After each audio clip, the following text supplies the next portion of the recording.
Have you ever had a bad interview? That was kind of rhetorical. Yeah. Of course. Yes. Yes and Is that yes. actually, or that was rhetorical? Not a comment, but a quick question. Have you ever had a bad interview? Oh my gosh. Well, I certainly have. I've had a lot, actually. I've shared a number of them on the socials, but one really sticks out for me, and you all will appreciate this. So, guy phone screens me. We had already exchanged a couple of emails, and we have the phone screen, and it is for a senior vice president of HR position. And I, of course, ask some of my usual questions. Why isn't this a CHRO position? And, is this the highest position of HR? It's Mhm. a small, it's like a startup, it's small, like 60 people or something. And I remember he said, well, it was a CHRO position. And I said, oh, Interesting. so you downgraded it. And he's like, well, we wouldn't call it I wouldn't call it a downgrade, right? I mean, we totally respect, HR and the people function, just a bunch of lip service BS. And I said, well, then why did you downgrade the position? Who are the peers? Are they also SVPs? No, they all have C-suite titles. Mm. Of course they do. Mhm. Well, why did you downgrade it? Well, things with the current CHRO aren't going so well. And so, we're doing a secret headhunting thing and whatever. And Oh God. okay, so the future of your function gets penalized because you had one bad experience with the Mhm. CHRO, right? Oh, okay. And so then, of course, that's like red flags for me. And my next question, I'm not kidding. My next question was, well, who does this position report to? Guess. The CHRO. No, the No. COO, CFO. CFO. Okay. CFO. Yeah, Head I know. of finance, of course. Yes. And I've been I there. said, because I was already kind of snarky, you know what I mean? I just wasn't in the mood, and this guy was having just a little, he's kind of doing this manipulative kind of sell, you can tell, you don't hit it off with somebody. It does, you already know it's not going to be a thing. And I said, well, I thought that you just said that you all respect HR and, your people. And he was like, oh, well, we do. And I was like, well, then why did you downgrade the position, number one, from CHRO to SVP, the only SVP, not even on the front line, I guess. And now I understand it reports to the CFO. And he's like, no, we do. How dare you? He started yelling at me.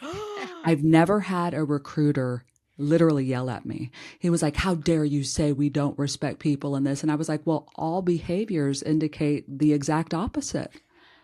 They do. Why would you have this position, the head of people, basically reporting in to somebody who doesn't know shit about people? Mhm. Right? I Right. mean, come on, it's a CFO. They have their expertise. We have ours. I mean, I have multiple grad degrees. What the fuck? This is all I've ever done, right? I mean, it's like I'm an actual person, a professional. What are you doing? He was livid. I hung up on him. I hope he Good for listens to the you. podcast, Me and I hope too. he makes a connection because it was just a phone call. He didn't see me. That was embarrassing for him. Like the Yes. secondhand embarrassment was crazy. And I wasn't even, I promise, like, cause sometimes I can be like rudely direct or just like snarky on purpose. It's true. Okay. But I wasn't even doing that. I was like probing for understanding because this is a phone screen and I need to know this Well, information yeah. to determine whether I want to entertain this position whatsoever. Livid to where he was offended. I was like, dude, you're a contract recruiter. Like, I Yeah, mean, like you know what pipe I down, mean? Chachi. Like, yeah, like chill. You know what I mean? Get a grip right there. Get a grip. But what I would say is if you are struggling in your organization, look at the alignment structure, right? Look at the hierarchies, look at the Mhm. titles, look at, all these signals and signs for how the organization respects or doesn't respect people, because it's indicative in the HR team. who are they hiring in the HR team? Are they certified? Do they have degrees? Do they have backgrounds? Do they have experience? What are their titles? Are they completely off from the other titles, like of ops or the other alignments Mhm. within the Totally. other functions, right? I mean, it's going to be very telling. And facts, you get what you pay for. Well, that the I wouldn't consider it a downgrade. It's not a downgrade. I mean, I guarantee you, when the CEO was talking about it, they're like, "This isn't working out. We're going to downgrade this. Have him report to the CFO." Like, how, whatever. I mean, it's like cringe corporate speak if you don't want to call it a downgrade, but that's exactly what people would call it on an HR, Facebook Hmm. group or Hmm. group message in any other function where you change the title so it's different. That is downgrading, and I'm sure from a pay perspective as well. Did they give a pay range? Was it a crazy pay range? Did you get to that No, and point, it or were? was out of Colorado, but it was Mm, pre-law. yeah. You know what I mean? It was like the year Mm. before or something. It was just a few years ago. But if you see that the CEO doesn't want to have, doesn't demand, doesn't require being close to their people leader, Mhm. they only give a shit about money. Yeah. Yeah. They're completely financially focused. And hey, it's a startup. I get that. You know what I mean? They don't even know if they're going to survive. They probably didn't, if I had to guess, So that's what they're focused on. They can't bother with the people aspect, but it's people that make the magic in the business.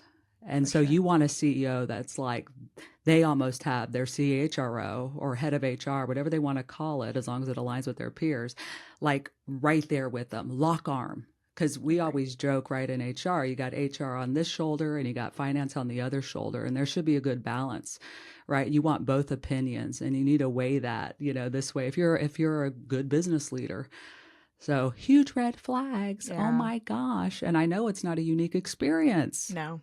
No. Well, and I wonder, if that CHRO is a listener of us.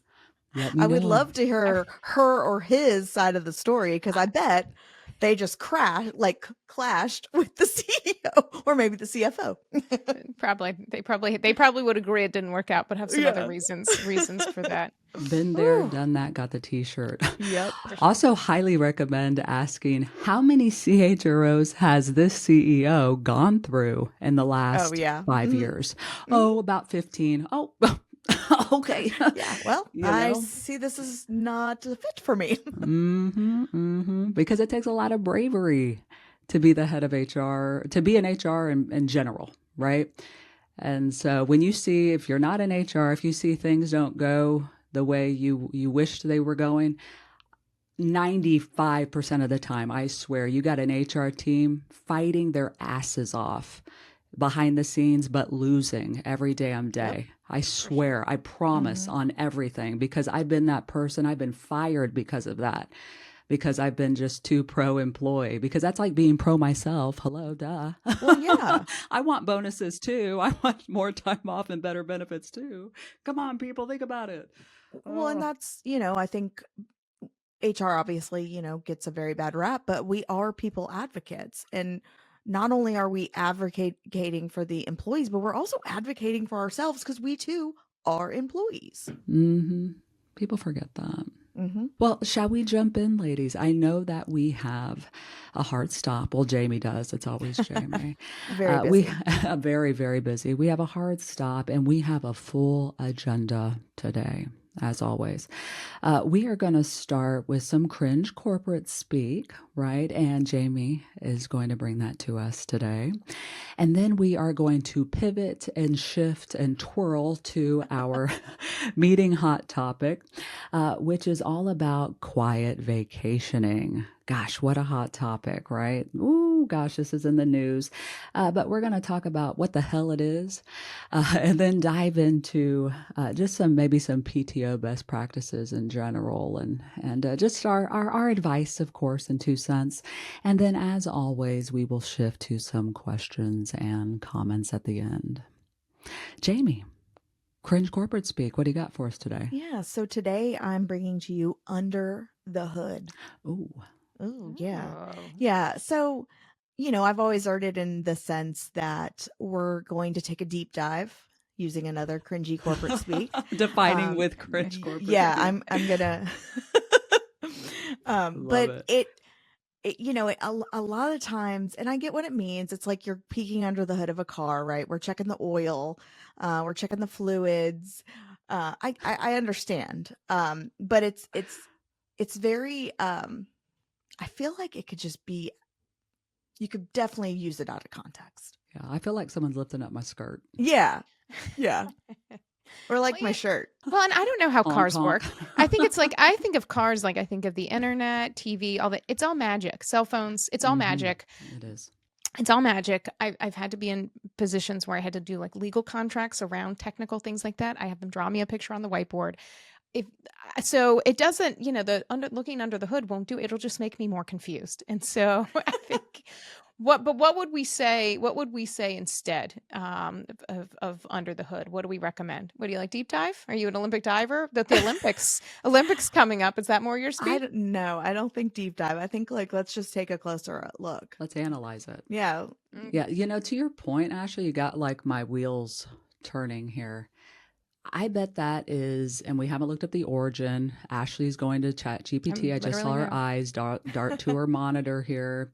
But I bet it's from like the Mad Men era, and it's very masculine. Like to your point, I don't know how the fuck a car works, okay? I get in there with my remote key and I press a button. Like that's the extent, you know what I mean? So I'm pretty worthless with checking under a hood. So if that's what we're doing as a group in a team meeting, um, I'm not going to understand any of those mechanics.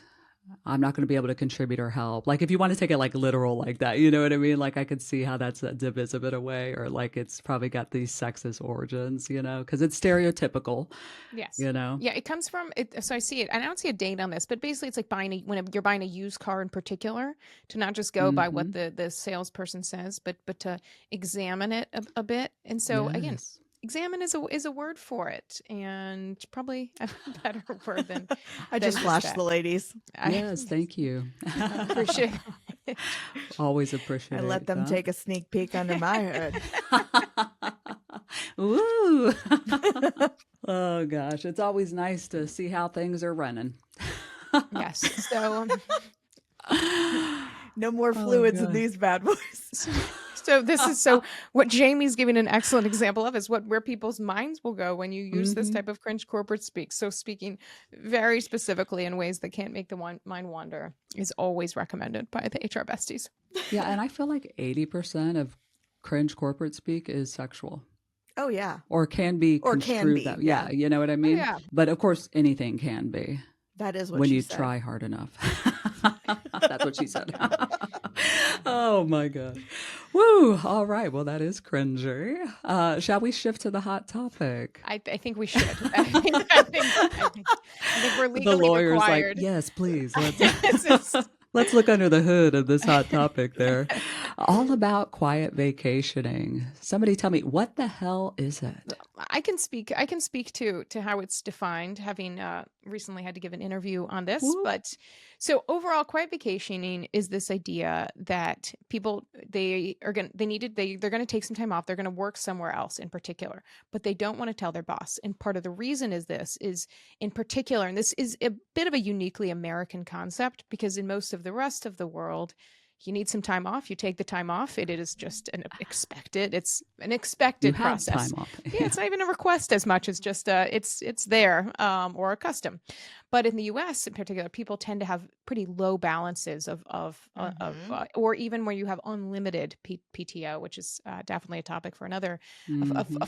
full episode. But people don't have that much, and so you have these choices, especially if you have things like if your PTO is going to cover sickness. So instead of taking actual time off, people are like, I'm just going to work remotely but not tell my boss about it, because also that conversation, depending on your boss, can be, well, they're going to say no, it's going to become this whole thing, they're going to have to ask for permission. And so people just do it and try to hide it as much as possible, so blurring their background, not sharing, not Mhm. putting anything on social. And so this idea that you are working the bare minimum to not get fired or caught, but then trying to maximize your free time outside of that. Have you all quiet vacationed?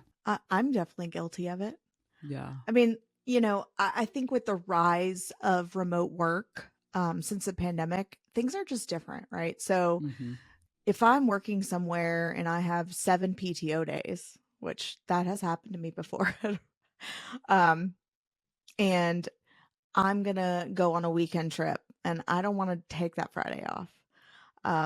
But I know that I can use my hotspot in the car while we're driving up there Mm. and I can still be present. I just might not physically be at my desk. Yeah, I'm gonna do that. And I have before. Yeah, Yeah. same. Example I gave is it was kind of same thing. It was like a half day before a holiday, and we were expected to be in the office, but it was like Oh, Thanksgiving, and so the traffic was going to be crazy. Hmm. And when I knew then my boss wasn't going to be there, I'm like, okay, I'm gonna have my computer up, have my hotspot going, and so I'm sitting there like stressed, trying to cover things. And so like when the clock struck 1, which was our half day entry, it was like a weight was lifted off my chest. Like I was so relieved and to have that done. And I don't think I ever told my boss I did that, but I guarantee you, I worked harder on that day than I of ever would in the course. Well, office, like yeah. strolling to go get my second cup of coffee and, taking a little break. I mean, I was like dialed in there for Hmm. 5 or so hours. And that's where, especially pre-pandemic, I have always seen employees do quiet vacationing. Of course, it was not called that, right? That's like a Yeah. hot Yeah. new That's a term. new thing. But it was definitely during the holidays, right? Like in the Hmm. US, obviously that Thanksgiving week, we are all off federal holiday, majority, okay. The Thursday and the Friday, right? And so I have always seen a lot of employees do the remote thing, the Monday, Tuesday, Wednesday, right? And same thing during any winter break, right? Whatever people are celebrating in December, their year in, you see a lot of people kind of do that same thing. They have to go visit in laws. So they're Hmm. going to take the computer and they're going to work in the basement for 3 days, Yeah. or whatever. And that, at least in my experience, which is, like Fortune 100s, that has always been okay. I've never seen a policy against that, right? And again, that's more salaried employees. That's more, when the cat's away, like the boss, because the boss is just flat out taking vacation. Yeah. Yeah. You know what I mean? So they're not around to see that, and there's always been that. Yeah. Like in the background, at least the last couple decades for me, in my experience. But now we shift into this pre-pandemic, to Jamie's points, or post, sorry. What is that? Endemic now, whatever the hell we are, but now what we see is remote work is a little more common. It's definitely in the conversation. It's definitely polarizing, all of this. And now it's like, well, how is that different? If I'm working at a Yeah. beach and I'm on and I'm getting my shit done, Exactly. how's that different than What that does it Wednesday matter? before Thanksgiving, Hmm. where it's the same experience to you as my coworker or my boss? I don't know, right? Yeah. What do Yeah. have you all seen policies against it? They're coming. Yes. I mean, I'm doing some consulting work now. So, like, I've seen remote work policies that are a little bit more strict and have specific guidelines of where you're supposed to be working. Now, obviously, I've, spent the last 11 of my 21 years in HR and healthcare. So it is a little different because if you're dealing with patients over the phone and then you kind of go into HIPAA and whatnot, there does have to be some kind of clear guidance. Like if my internet goes out here, I can't go to the Starbucks and talk about to a patient on the phone about their illness when all of Starbucks could hear me, for instance. But to that degree, I mean, healthcare is different, right? But I think if as long as you're getting your stuff done and if you're present on meetings, I don't care if your camera's off and you're interacting and you're doing your work, that, go for it. Like, what? I don't have a problem with it personally. Like, if you were a member of my team, I would not have a problem with that. That's because you're a green flag, a green flag. Exactly, you're a green flag manager. But I haven't seen too many policies on it. And I think in frequently you'll say, well, people with tax and legal, you can't have people work in other locations. And Yes. there are limits, and people don't Hmm. always understand this, that Correct. from especially in the I mean, both in the US and abroad. I mean, there's when you have people for prolonged periods of time working, you do have considerations of like if you've moved to another state in the US, and all of a sudden come tax time, you're like, oh, you're taking the wrong taxes out. Well, from a payroll, like most companies that have like one payroll person, or have, like, it is incredibly difficult to set up more states, and it's very time consuming. And Mm-hmm. it's so those payroll professionals or individuals that have that in their purview know it is so hard. And frequently it happens because someone's like, oh, they moved 7 months ago to Ohio, we were Oh going to lose yeah. them, and we don't have their address. And then it's like Yep. you're trying to, and then you're getting yelled at because you didn't get it right, nobody told you, so you're not a Yeah. wizard. But Well, Hmm. there's and different state laws too yeah, that there's go with. there's state laws, and then internationally there's things like data privacy. I mean, there are those Yes. considerations. But when people first go to those, I'm like, the most common thing I tend to see is like literally just someone like trying to go have a long weekend somewhere, and Exactly. it's so like Exactly. trying to manage to those to the exceptions isn't like thinking about what you can do and talking about those reasonable things and explaining that, because most employees don't understand some of the challenges. I mean, there can be like visa considerations, but like, by God, I've gone to like, like was just in the Dominican Republic, checking my email. Like I don't think you need to create a policy around these things, but Yeah. I do think some of these issues that you have now, especially with remote work, or people are so afraid, managers are so afraid. And I've seen that from managers that will say, well, but I'm worried if my team's not there, then my boss is going to yell. So I think it's really important to have proactive policies and things. So one thing I used to do is when I was both legal and HR, and I left to like the HR piece better, but we had a big like leadership meeting. So it was all of our, markets, and we were in many, many states. And so we had everybody. I did, and it was our meeting, so we were away for like 4 days. And so I said, well, okay. They're like, oh, people gonna be productive. I'm like, well, let's do a Cats Away challenge. So I created this Cats Away challenge, and so all of our markets, it's like if you met pretty minimal standards, then everybody could have Friday off. And I was like, coming back, like I don't really want to go to work on Friday either. But so we did it like this Cats Away challenge, and like people were excited, and we gave updates on it. And so then a lot Oh, of people that ended up, sounds fun. yeah, it was good. And so when people are like, HR is not your friend, like I get it. Like, and so, it can be some of those type of incentives and things like that recognize and like joke with people. And like, I would have like the memes and stuff out there of like bosses away. And like, you recognize when your boss is away, like that is a time that you may like duck out at 4 o'clock, but like, Yeah. by God, in the ebbs and flows of life, like let them do it.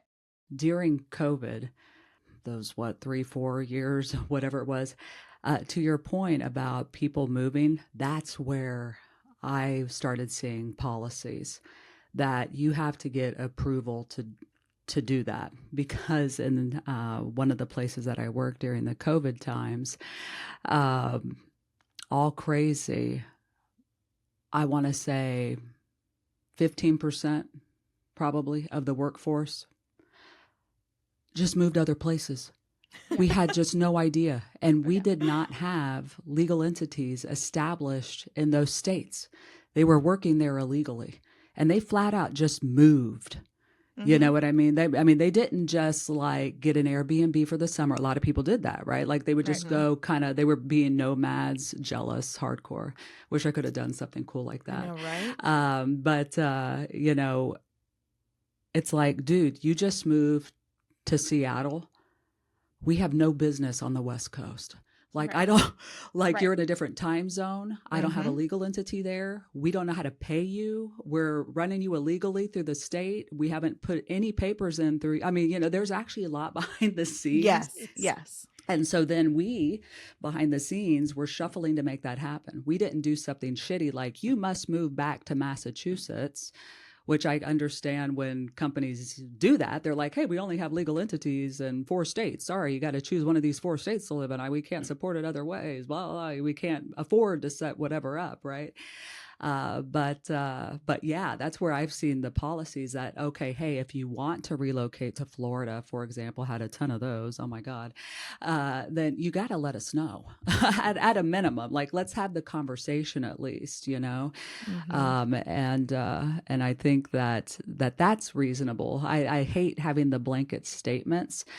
But if you are in an organization where they just start putting all these policies in, to me, that's pretty short-sighted, on the company's part to just say, hey, no one has the freedom really to live their lives how they want to, Yeah. which is how that feels to me. And I'm a millennial too. I sound like a Gen Xer when I say that, but but you can be flexible. You can create a safe environment because these are one of those things where if the person's performing, who gives a fuck? Honestly, if the Exactly. person is performing, Yeah. then oh my gosh, consider it a benefit. They do. Mm-hmm. Like, Yeah. consider it a benefit. But then manager will say, well, that's not fair because my shit performer wishes they can do whatever. Well, sorry. They're a shit performer and you need to manage them a little harder and help them, coach them, develop them, whatever, to get to a place where they can work independently and you can trust them, right? And they would get this sort of spiff, right? I mean, because it Yeah. really is a retention tool for a lot of people, having that sort of flexibility. Well, and it's the quiet part of the quiet vacation. It was kind of similar to the quiet quitting. It's like when people aren't having the conversation. And I do think you Mm-hmm. see it in two ways. One is in team members that aren't saying something to their boss because they're worried about getting no or having it count against their PTO. Oh, well, you Yes. have to take PTO. You have to take PTO if you're going to be there. I Mm-hmm. don't care. Okay.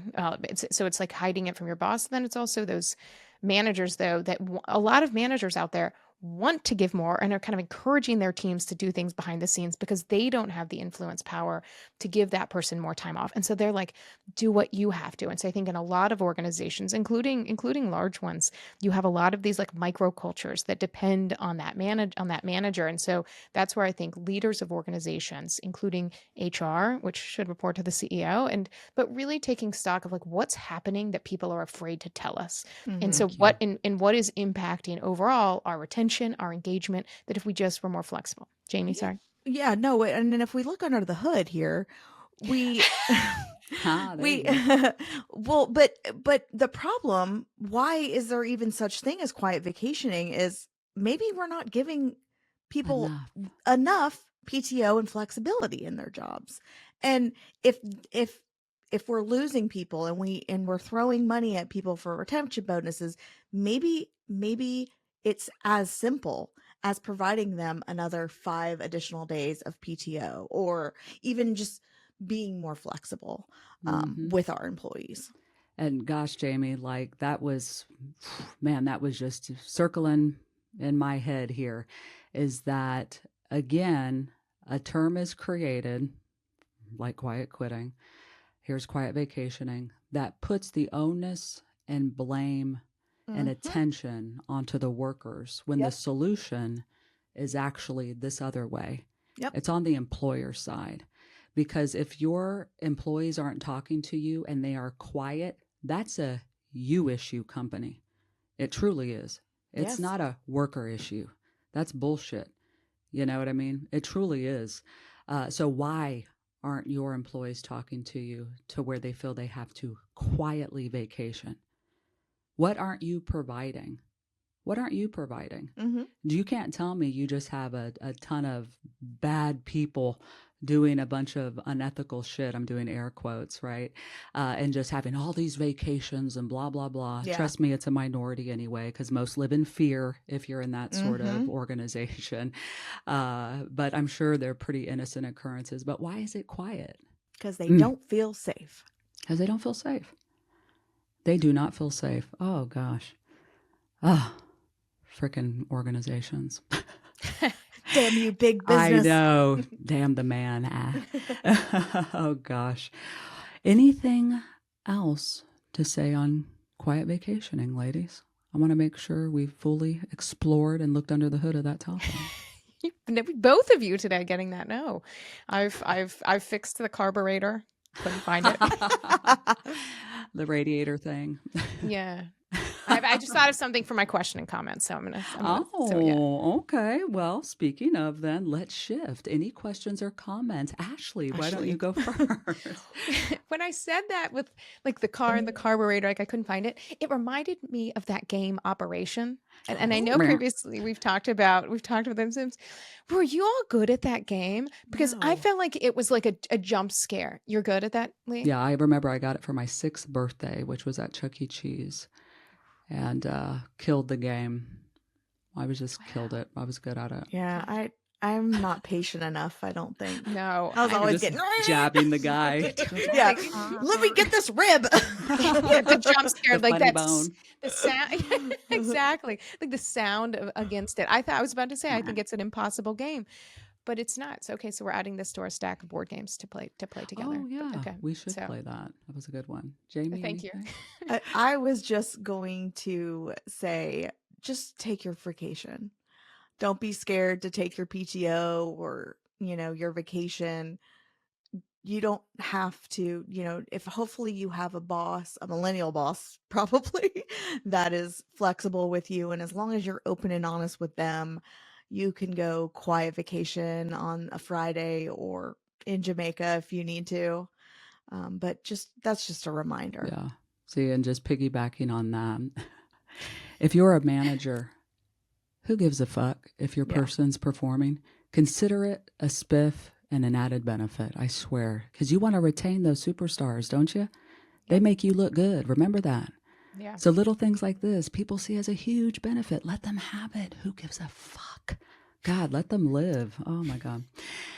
Anyways, that was a quick comment, real quick. But for me, not a comment, but a quick question for you ladies. Any tips for getting the most out of your PTO? Like, what are some of your best practices? I can go first because I Yeah. see you are thinking. Go. For me, I like doing immersive experiences. And what I mean by that is I try and choose vacations, places, tours, whatever, where I can forget about work. You know what I mean? Like whether it's a place that doesn't have cell phone service or whether it's a place where I'm completely bombarded and just my senses are going wild to where I can forget about work, right? Like, so I love big cities. I love museums. I love theater, artsy fartsy, shit like that, that like keeps me occupied. I go to Disney. I would not call myself a Disney adult per se. You all may think differently. But the reason why I choose something like that is because it's so freakishly immersive. I forget about the world outside, right? That's why I go like to those art installations and immersive, like Oh, Meow yeah. Wolves and stuff like that, because then I just forget about the outside. So that's like my little tip is I do try to pick, experiences like that where I can really forget about work. I can't ever shut off my brain. Like even even in the mornings, like that's amazing to me because like I'm thinking how I'm always thinking about something I need to do next. Mm-hmm. Like my Well, that's why brain I do that. never. Yeah, I Because I don't. can't shut mine off too. I have ADHD and I was Yeah. just compulsive. And so it's like I can't stop. So that's why let me shift it to something else that's like really distracting me, I guess. I don't know. It works for me. One thing is, and I know that you see different takes from people about whether to take vacation during like holiday times or not. And That's what I was so gonna say. okay, well, one thing is like is I actually I like to be off when other people are off because I do not like being on vacation Mhm. and having people reaching out to me. I get very stressed by that. And Yes. I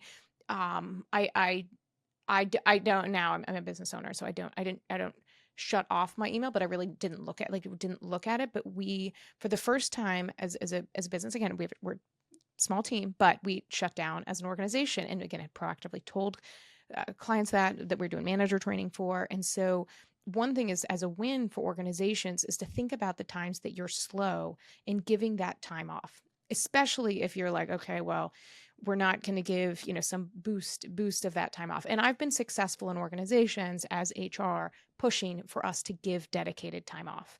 And one thing I push as well to that's a bit harder to convince is giving far advance notice of that so people can plan it. Mhm. But when you do that, you can reflect reality. If you're going to be slow anyway, do it, give it to people on top of their time off. People tend to post about it. It can be helpful for employee attraction, retention, all of the things, but there is this real peace of mind when you shut off and everybody else is. So when you're coming back to work, you're not having that full inbox. And Mhm. remembering the people, if you do have skeleton team of like IT, finance, things like that, like doing what you can for those people, giving them other Yeah. time off, splicing it. But like for me, that is the secret hack of really giving your teams that dedicated time. Yeah, like look at like the automotive industry takes Thank you. off. They have a 2-week shutdown. My father was with GM Mhm. for 30 years. So I mean they have a 2-week shutdown. Now obviously like I said, I've been in healthcare, so that's something that could not happen.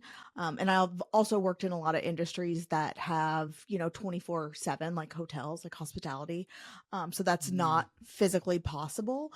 But I do agree with the hack that holidays, I like to, one, you're using 1 day less PTO, right? If there's a holiday thrown in there. But two, it helps because a lot of other people take time off during like 4th of July, for instance, it just passed. And it kind of helps because you come back and maybe you don't have 400 emails, you only have, 150 emails or whatever. So um, that would be my personal hack that I would recommend if you can swing it. Mm. What I'd say is if you have any good best practices, you're listening to this podcast, share them with us, right? Like, and we will share them, on the socials, right? Because it just helps all of us enjoy. And hopefully we can shift to a time where we can just freaking loud vacation. Oh yeah, we are Screw out the of office quiet. hats. Screaming, yeah. Screw the quiet. Bitch. Yeah, that's how I vacation. I'm pretty loud about it. I'm not doing nothing, bitches. Yeah, you're good. You're good. I You're good am about good. that. You're good about that. Well, I'm just like, I ain't doing this shit. Well, quiet vacationing. Make it loud, right? Retweet. Mic drop. Mic drop, mic drop. Oh, thank you so much for joining us, besties. Don't forget to like, follow, and share.